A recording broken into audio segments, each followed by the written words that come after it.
marami sa atin ang namomroblema sa munting tigidig sa inyong mga muka.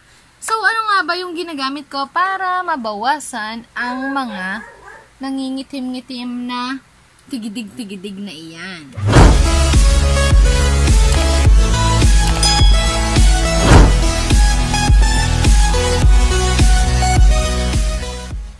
Hi guys! Welcome back to my YouTube channel. I'm KV. So, kung mapapansin nyo or kung nabasa nyo na ang ating vlog, title, or content ngayong gabi, alam nyo na kung ano yung pag-uusapan natin. So, marami sa atin ang namomroblema sa munting tigidig sa inyong mga muka. At syempre, ang masama pa doon, yung iba dyan nangingitim. So, ano nga ba yung ginagamit ko para mabawasan ang mga nangingitim-ngitim na tigidig-tigidig na iyan? Punta na tayo sa ating topic. Wag nang magpatumpik-tumpik pa. Boom, kara-kara-ka. Baka maanis tayo dyan. Okay, ito na nga siya. Siyempre, walang iba kundi ang hydrocolloid acne spot patch ng Lux Organics. Ayan na siya.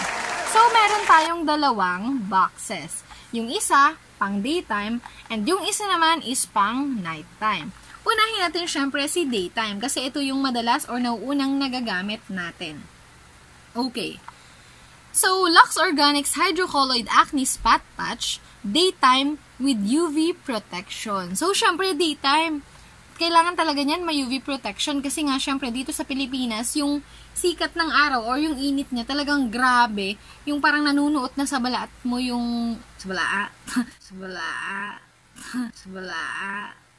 Sa balat mo yung init. So, syempre, kailangan natin ng protection sa mukha, especially. Bakit? Kasi kung ano-ano nilalagay natin dyan, lalo na yung mga nag-work sa mga establishment na kailangan or required na mag-makeup ka, maglagay ka ng kung ano-anong anik-anik sa iyong face, like mga, yun, syempre, cleanser, or kung nagre-rejuvenate kayo, nag-exfoliate kayo ng balat, kailangan ng UV protection. Sabi niya dito, it is clear and ultra thin. Kung nababasa niyo yung maliit na yan, pag bumili kayo ng box, medyo malabo siya. Kasi ang gamit ko po ngayong camera is ang ating phone. And yung front cam niya, nung pinaka-unang video ko dun sa Shopee, ang gamit ko is yung back cam. Gusto ko makita yung face lock ko. Dahil yung kapatid ko naglalaro ML, wala akong tagatingin. Share ko lang. So, yun na nga, balik na tayo. Sabi niya dito, it absorbs pus and oil. Pus ba? Correct niyo ako kung mali ako. Minimizes acne marks, protects from dust and bacteria. Yun siya. Ang actual size is 0.8 cm and it is 28 pieces. Then, meron pa siya dito, actual size is 1.0 cm. Ayan, buksan natin ang box. Ayan siya. Meron siyang dalawang, parang anong tawag dito? Basta dalawang ganito. Ayan siya. Saan nakikita nyo? So, ayan, nakikita nyo tong isa. Ito yung malaki or yung malaking size nun. Siya yung 1.0 cm. Nagbibinata. And the other one is, yung maliit na size niya, yung 0.8 cm. So, sana nakikita nyo or sana nakikisama yung camera natin. Yan, nakikita nyo ba yun? Makita nyo yung difference. So, yan. Ang gusto ko dito sa pimple patch nila, kahit yung isa, yung ipapakita ko mamaya, maganda siya kasi sealed. Pag binili mo siya talagang alam mo na malinis or protected from bacteria, sana. Ayan siya. And then, kapag bubuksan mo siya, ipipil mo lang siyang ganyan. Ipipil mo siyang ganun. And meron ding part sa loob na ipipil mo rin yung lalagyan mismo ng mga pimple patch. Ayan, hindi siya makikita. Ayan siya nakikita niya. Ganyan siya kalaki yung isa. Yung isa naman is ganito kalaki. Ayan. Compare natin. Para makita nyo ng banggang-bangga. Ayan. Makita nyo yung difference. Ayan. Di ba? May paraan naman pala para makita. So, yun. May dalawa siyang ganito. Bakit kaya? So, siguro, yung 1.0 cm is para dun sa mga nakaumbok na pimples nyo, yung malalaki talaga. And yung isa naman is yung para dun sa mga parang patubo pa lang or yung maliliit pa lang. So, paano ba ginagamit to? Siyempre, bago kayo gumamit ito, kailangan make sure na sa umaga pagtas maligo is malinis ang ating mukha. Nakapaglagay ka na ng kung anong dapat mo ilagay, kung ano yung mga usual na ginagawa mo. Then, kailangan malinis yung kamay mo. Bakit? Siyempre, yung pimple patch na to or yung acne spot patch na to is ilalagay mo nga sa mukha mo. Ano bang gagamitin mo pantanggal? Pwede kang gumamit ng tweezer, pero trinay ko yun, natutupi yung yung patch natin. Kaya ako, ginagamit ko lang itong kuko ko or yung daliri ko. But make sure guys na sobrang linis, or hindi naman sobra, malinis yung kamay nyo. Kasi syempre, ilalagay mo yan sa pimples mo, kapag yung kamay mo kung saan mo yan hinawak at madumi yan, pag nilagay mo yan dyan, malamang yung bacteria nandiyan na rin sa pimple patch mo or sa acne spot patch mo, diba? So yun lang naman yung akin. So, sa likod, sabi niya, ayan, meron naman nakalagay dito yung before, during, and after 3 days. Nakalagay after 3 days. So, wag kayo mag-assume na after nitong araw na to na naglagay ka, is mawawala na yan agad. Walang ganon. Walang magic sa isang araw. Okay. So, indications, when patched to acne, Lux Organics Hydrocolloid Acne Spot Patch Daytime absorbs the pus and oil to fasten the healing process. It also prevents secondary infection which might be caused by dust and bacteria. So, dito may nakalagay din naman kung how to use. And may ingredients, may contraindications. Sabi niya, do not use on deep wounds or on any skin problem other than specified. If irritation occurs, stop use and consult a doctor. So, syempre, sabi ko nga dun sa mga videos ko, sugal, kung gusto nyong itry itong mga ganito. So, syempre, beauty products ginagamit sa mukha. And then, syempre, kung may pang daytime, malamang may pang nighttime. So, proceed na tayo sa pang nighttime natin.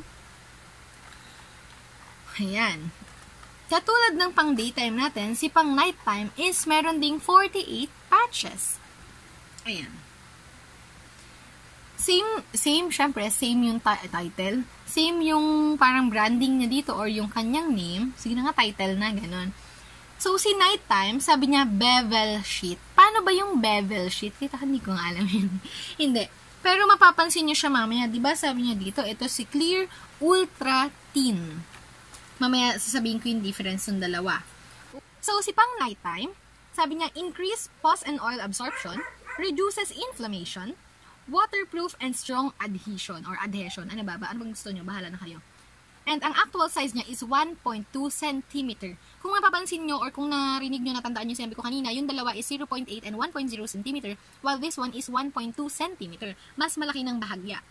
Indications, when patched to acne, Lux Organics Hydrocolloid Acne Spot Patch Nighttime increasingly absorbs the pus and oil to reduce inflammation and fasten the healing process.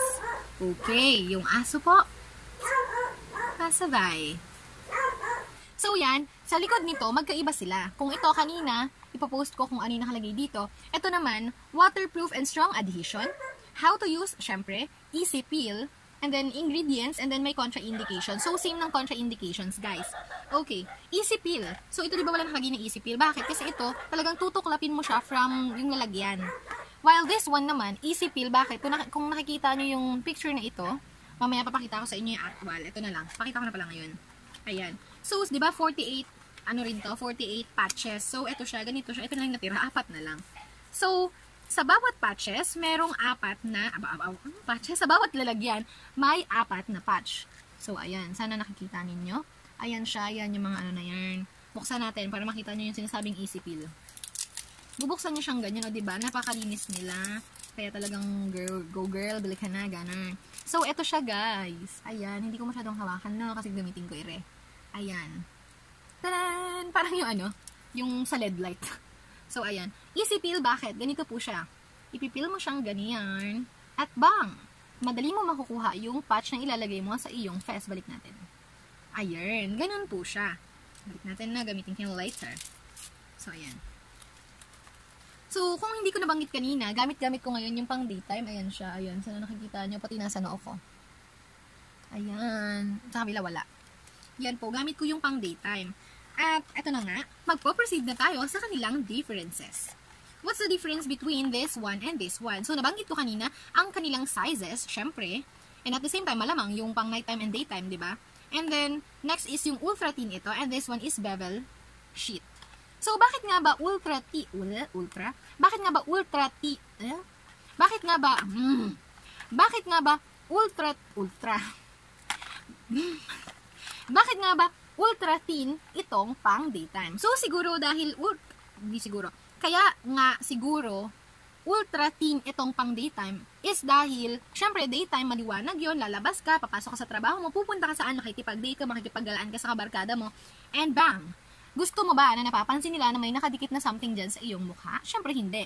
So, kaya si Lux Organics, ginawa niyang ultra thin ito para ikaw hindi ka nababother na kapag naglalakad ka, nagtitingin ng side ka, ano ba naman yun? May sticker na nakadikit sa mukha. Diba? Dito sa Pilipinas, aminin natin yun, hindi lahat ng tao is kumbaga alam nila kung ano yung bagay na to. Ako nga sa experience ko, nung una kong ginamit ito, kahit yan ultra thin yan, kapag nagpawis kasi ako taga-oily, parang mag-ano siya, parang babakat yung bilog, lalo na kung napadpad siya dun sa, like, halimbawa dito, kasi ako dito lang naman ako naglalagay ng concealer ko. Syempre, kakapit sa gilid niyan yung parang concealer, so tatanggalin mo. Makikita nila yon. Parang, ay, ma'am, ano yan, nakadikit sa mukha mo, parang ganon. Yun siya, no? So, ultra thin is para hindi nga siya masyadong obvious or hindi siya ganun kahalata ng mga tao. And next one, ito naman is bevel sheet. Paano siya naging bevel sheet? So, siguro kaya siya tinawag na bevel sheet is yung kanyang, yung kanyang paligid is ultra thin, while yung nasa gitna niya is makapal, na parang, basta makapal, ganun. Makapal siya pag nakita niyo po to. And ano pa bang pinagkaiba nila? Siyempre, yung kanilang, yung nasa loob, kung nakita niyo, di ba pinakita ko kanina, yung isa is nakadikit siya lahat sa ganito. Nakadikit lang siyang ganyan. While ito namang isa, is talaga nakapaloob siya dito sa loob. Nasaan na yung binuksan ko? This one. Ito naman, nakapaloob talaga siya dun sa loob. Ito, ito. Per 4 na patch, nandito siya sa isang ganito. While ito naman, yung marami, nakapaloob na siya dito. Ayan siya. Ayun. Ito naman, isipil. Ito, hindi. Kasi talagang pakahirap kang tuklapin yan dyan. At i-avoid mo talaga siya na dumikit sa iyong kuko. Ako madalas gano'n, nadidikit sa kuko ko. Awa ng Diyos, hindi naman na-infect ang aking pimples. Ganun. And ano ba ang pinagkaiba nila? Kulay. Yung kulay ng box nila. Yung sa price naman, hindi naman nagkakalayo or pareho ata, nakalimutan ko na. Isa-search ko na lang, tapos ilalagay ko dito yung price kung magkano to. At syempre, sasabihin ko kung saan ko to nabili. Mabibili nyo po ang Lux Organics Hydrocolloid Acne Spot Patch sa Watsons. Loyal, no? Loyalist ng Watson. Loyalist? May ibang ganun. Basta loyal, hindi.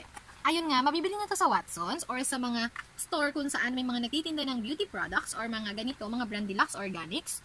Ayun po. So, punta na tayo doon sa kanyang effectivity. Effective nga ba ang Lux Organics Acne Spot Patch? In my case ha, in my own opinion, judgment, and other, etc., it is effective. Why? Bakit ko nasabi? Girl, tingnan mo naman ang aking face. Yan yung nakikita nyo na yan. Ako may kinagawa niya. Pinakailaman ko kasi siya. Nag-alarm. Ayan. Then, ayan naman. Ito, kung makikita nyo ako sa personal, ayan mga yan, sa umpisa, hinawakan ko, ano. Yung mga yan, nung nakaraang araw, nakaangat yan, tapos nilagyan ko ng ganyan, ng pimple patches, or ng acne spot patch, umimpis na siya. As in, alam mo, parang nag-flat na siya, ganun. Although, hindi siya ganun nawala, or yung pagda-darken niya, or yung pagkaitim niya, hindi man siya ganun agad nawala, at least diba, parang umimpis or nag-flat.